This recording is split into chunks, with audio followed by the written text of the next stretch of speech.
Bayangkan sebuah negara di mana kekuasaan terkonsolidasi dalam satu genggaman, tanpa oposisi yang kuat, tanpa keseimbangan kekuasaan yang sehat. Koalisi Prabowo yang diklaim bakalan permanen hingga 2029 itu menimbulkan pertanyaan besar. Apakah ini ancaman serius terhadap demokrasi kita? Saat oposisi melemah, siapa yang nanti bakalan mengawasi jalannya pemerintahan, jalannya pemerintah yang sedang berkuasa? Siapa yang akan memastikan kebijakan itu tidak hanya menguntungkan segelintir orang? Demokrasi yang sehat itu membutuhkan keberagaman suara, perdebatan yang konstruktif, serta kontrol terhadap kekuasaan. Tetapi jika hampir semua partai berada dalam satu koalisi besar, terus di mana posisi kritik dan checks and balance? Lebih dari itu, apakah ini berarti hukum dan prinsip demokrasi bisa dengan mudah disesuaikan dengan kepentingan penguasa? Kita tidak berbicara tentang sekedar politik praktis, tetapi tentang masa depan sistem demokrasi kita, demokrasi Indonesia. Bagaimana jika tidak ada yang berani berbicara, yang berani mengkritik, menentang kebijakan pemerintah yang sedang berkuasa, meskipun itu merugikan rakyat? Bagaimana jika hukum hanya menjadi alat untuk melanggengkan kekuasaan, bukan untuk melindungi kepentingan publik? Sejarah telah menunjukkan bahwa ketika kekuatan politik terkonsentrasi terlalu lama tanpa perlawanan yang berarti, tanpa oposisi, tanpa kritik, korupsi, penyalahgunaan wewenang, dan pengabaian hukum itu menjadi tak terhindarkan. Apakah kita siap untuk menghadapi resiko besar seperti itu? Atau justru kita yang akan membiarkan demokrasi kita perlahan terkikis? Jangan lewatkan pembahasan ini karena apa yang terjadi hari ini bisa menentukan nasib bangsa kita nanti di masa depan, di tahun-tahun mendatang. Jangan skip, ini bukan sekedar politik. Ini tentang masa depan kita. Belakangan ini berembus wacana menarik, tetapi juga menurut saya sekaligus itu mengerikan. Wacana yang menurut saya bakalan mengancam demokrasi Indonesia, yaitu wacana Presiden Prabowo Subianto yang pengen menjadikan Koalisi Indonesia Maju atau yang biasa disingkat dengan KIM itu sebagai koalisi permanen hingga tahun 2029. Tujuan dari koalisi permanen ini katanya begitu untuk menjaga stabilitas politik dan mengawal kebijakan dan program pemerintahan Prabowo Subianto. Sebenarnya banyak interpretasi mengenai apa yang akan terjadi jika koalisi ini itu benar-benar jadi kenyataan. Saya mau mencoba membedahnya satu persatu. Dalam konteks politik, tidak ada itu hubungan yang abadi. Prabowo Subianto boleh-boleh saja berkeinginan, punya kehendak untuk mempermanenkan Koalisi Indonesia Maju atau KIM hingga tahun 2029. Harusnya itu bukan cuma sampai tahun 2029, tapi harus dipermanenkan saja sampai kiamat gitu ya. Sampai kiamat datang, dipermanenkan saja. Dibikinkan SK atau diundang-undangkan saja agar tidak ada partai yang keluar dari koalisi atau ya oknum-oknum yang berkeinginan untuk berpindah haluan jika sudah tidak cocok satu sama yang lain. Maksudnya sih mungkin baik, yaitu untuk mengawal setiap kebijakan dan program pemerintah. Tapi mempermanenkan koalisi itu adalah sebentuk upaya untuk mengerangkeng partai. Atau bahkan ini sebagai simbol dari upaya untuk mengerangkeng manusia dan pikirannya dan gerakannya.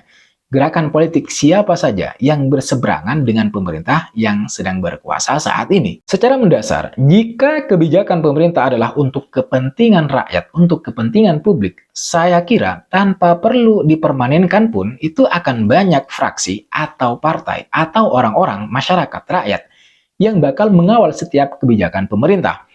Jangankan pejabat politik atau para menteri, jika kebijakan yang dibuat oleh Presiden Prabowo itu benar-benar diarahkan untuk kepentingan publik, untuk kepentingan masyarakat banyak, saya rasa rakyat pun itu akan bergerak untuk mengawal setiap kebijakan dan program pemerintah.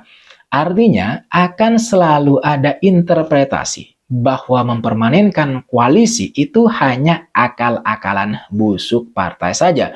Akal-akalan partai yang sedang berkuasa agar semua partai yang berada di dalam koalisi itu tunduk dan patuh. agar tidak ada orang-orang atau organisasi atau partai sekalipun yang membalelo, yang merongrong instabilitas penguasa, pemerintah, kebijakan, dan peraturan yang dibuat. Tapi pertanyaan besarnya adalah, mungkinkah koalisi permanen yang diinginkan atau yang sempat diutarakan oleh Presiden Prabowo itu bisa terwujud? Apalagi mendekati tahun pemilu 2029 ketika setiap partai itu punya kepentingan untuk memenangi kontestasi. Itulah saya katakan, jika hari ini wacana mempermanenkan koalisi itu menjadi kenyataan, benar-benar menjadi kenyataan, maka tidak akan ada lagi kontestasi politik yang asyik, yang seru. Karena kemungkinan seluruh partai itu bakalan terpecah menjadi dua saja, yaitu kubu partai penguasa dan kubu partai oposisi. Atau mungkin hanya akan menjadi tiga kelompok, tiga kubu seperti pemilu tahun 2024 lalu. Tapi apakah benar koalisi ini benar-benar akan permanen? Sementara politik itu seperti yang udah saya bilang tadi, cepat berubah, seperti asap yang tidak bisa dipegang. Sekali lagi, politik itu seperti asap, dia menghilang kapan saja. Maksudnya, gerakan dan keputusan politik itu bisa berubah kapan aja. Ada banyak pengkhianatan di dalamnya, ada banyak kelicikan dan kebusukan, ada banyak kepentingan terselubung. Sehingga menurut opini saya, orang-orang di politik itu, mereka yang benar-benar menjadikan politik sebagai mazhab kemajuan, sebagai bagian penting banget dari kehidupannya, adalah orang-orang yang menurut saya, sekali lagi ini subjektif, mereka banyak muka, karena mereka punya banyak kepentingan. Setiap kepentingan itu dicapai dengan jenis muka yang berbeda. Jadi mereka memproduksi banyak muka. Tidak ada yang tulus, tidak ada keikhlasan. Yang ada hanyalah kepentingan terselubung. Kepentingan yang, sekali lagi ini subjektif, kepentingan yang dibungkus dengan bantuan sosial. Inilah politik itu. Maka boleh saya bilang, mempertahankan koalisi juga bagian dari upaya politik tadi, upaya untuk menanamkan kepentingan secara terselubung. Apa kepentingan terselubungnya? Yaitu sekali lagi untuk mengerangkeng kebebasan berpikir dan berkehendak dan bergerak dari masing-masing partai, kelompok, atau sejenisnya, sehingga bahkan kritik pun itu mungkin tidak akan ada lagi ke depan. Ini juga sekaligus bisa dilihat sebagai ancaman terhadap nilai-nilai demokrasi. Apalagi publik itu baru saja merasakan angin segar dalam tanda kutip atas putusan Mahkamah Konstitusi yang menghapus presidensial threshold atau ambang batas pencalonan presiden. MK dalam putusan perkara nomor 62 tahun 2024 menyatakan ketentuan ambang batas sebagai aturan yang inkonstitusional karena bertentangan dengan hak politik dan kedaulatan rakyat sebagaimana yang dijamin oleh Undang-Undang 1945. Manfaatnya apa? Manfaatnya adalah atas putusan itu maka setiap partai politik peserta pemilu itu nanti bisa mengusung calon presiden dan calon wakil presiden sendiri sehingga tidak perlu lagi didukung oleh sejumlah partai terlebih dahulu untuk mengusung calon. Nah, kalau misalnya satu calon tidak diusung oleh sejumlah partai kan itu nanti gagal. Nah, itu sekarang udah nggak ada menurut putusan tadi gitu ya.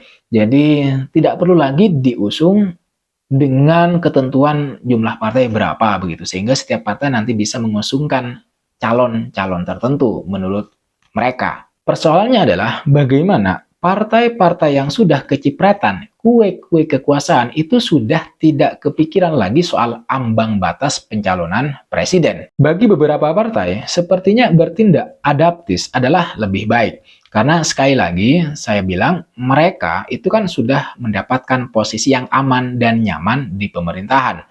Setidaknya, kalaupun tidak berbentuk gumpalan, mereka itu sudah mulai merasakan cipratannya. Ya, walaupun cipratan itu kan kecil-kecil, tapi banyak, konsisten, kontinu. Ini yang ditakutkan hampir semua orang memang. Banyak dari mereka yang awalnya idealis, kritis, dan penolakannya terhadap instabilitas terdengar kemana-mana, pada akhirnya bungkam dan menjadi seperti bunga putri malu setelah disumpal dengan potongan-potongan kue kekuasaan.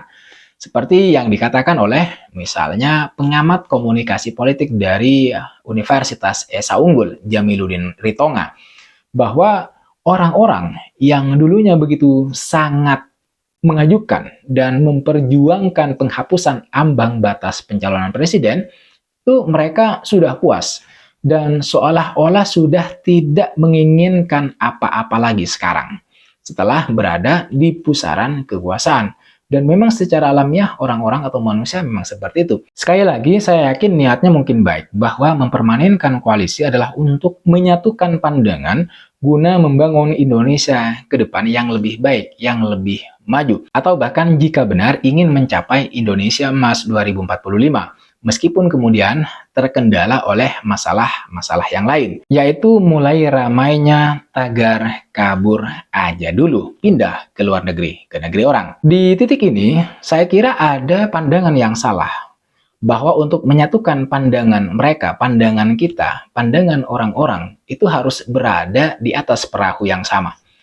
Apakah mereka yang ada di luar perahu itu tidak memiliki kehendak yang sama untuk memajukan Indonesia? Apakah harus tergabung dengan koalisi untuk menuju Indonesia yang emas? Apakah mereka yang ingin memajukan Indonesia harus masuk dan duduk di atas perahu yang sama, yaitu koalisi Indonesia Maju?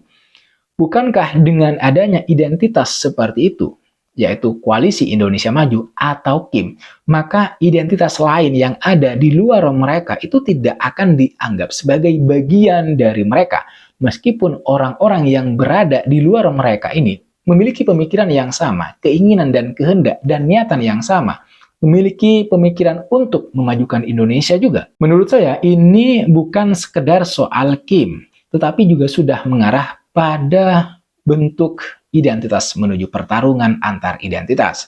Antara identitas bernama Koalisi Indonesia Maju versus identitas lain yang ada di luar Koalisi Indonesia Maju. Nah, orang-orang yang ada di luar identitas dan lingkaran KIM, Koalisi Indonesia Maju, berusaha untuk masuk ke dalam lingkaran. Bukan hanya untuk memajukan Indonesia, tetapi juga untuk memakan kue-kue hasil kompromi. Karena sudah mau bergabung dengan koalisi yang katanya mau dipermanenkan. Padahal sebelumnya mereka ini kan idealis banget. Mereka punya semacam standar soal pemimpin yang selanjutnya untuk Indonesia itu seperti apa. Mereka punya standar itu, di mana seorang pemimpin harus memiliki kualitas-kualitas tertentu. Tetapi pada akhirnya setelah masuk ke dalam lingkaran kekuasaan, mereka lupa idealisme mereka. Jadi sebenarnya tidak mengherankan jika mereka yang dulu berapi-api memperjuangkan keadilan dan demokrasi bagi Indonesia hingga kemudian turun ke jalan misalnya, kini melempam seperti kerupuk terkena air. Tapi memang ini persoalan mendasar masyarakat kita, masyarakat Indonesia, bangsa kita. Dan saya kira semuanya berasal dari persoalan kampung tengah, persoalan perut. Kalau perutnya udah sejahtera, udah terpenuhi kebutuhannya, mereka lupa untuk siapa sebenarnya mereka berjuang dan apa yang mereka perjuangkan. Dan mungkin sebenarnya bukan hanya mereka, tetapi kita juga, masyarakat kecil, masyarakat sipil, mahasiswa, para generasi muda. Berapi-api menuntut keadilan di masa muda, tetapi kemudian bermalas-malasan dan lupa kepentingan rakyat ketika dilantik menjadi anggota dewan. Oke, itu aja konten kali ini. Semoga bermanfaat. Jangan lupa like, comment, dan subscribe. Nyalakan notifnya. I'll see you pada next video.